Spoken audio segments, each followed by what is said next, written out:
எங்க குடும்பம் மட்டும் தனியா இருக்குது. எடுத்து செய்யறதுக்கு யாருமே இல்ல. எடுத்து செய்யறதுக்கு யாருமே இல்ல. எனக்கு ரொம்ப பயமா இருக்கு. எனக்கு ரொம்ப பயமா இருக்குது. நாங்க இப்படியே இருந்துருவோமோன்னு நினைச்சு எனக்கு பயமா இருக்குது. இதுல எல்லாரும் சேர்ந்து எனக்கு என்கிட்ட யாருமே இல்லாததை நினைச்சு என்னை இந்த பிரச்சனையில சிக்க வச்சிருப்பாங்களோன்னு எனக்கு ரொம்ப பயமா இருக்குது. எனக்கு பயமா இருக்குது. ஆனா ஆண்டவர் மட்டும் உங்க பக்கத்துல வந்து நின்னு சொல்றாரு, பராக்கிரமசாலியே, கர்த்தர் உன்னோடு கூட.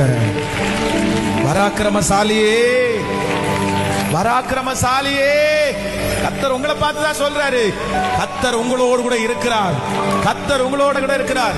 அப்பாவை விட பெரியவர் உங்களோட இருக்கிறார். கணவனாரை விட பெரியவர் உங்களோட இருக்கிறார். மனைவியை விட பெரியவர் உங்களோட இருக்கிறார்.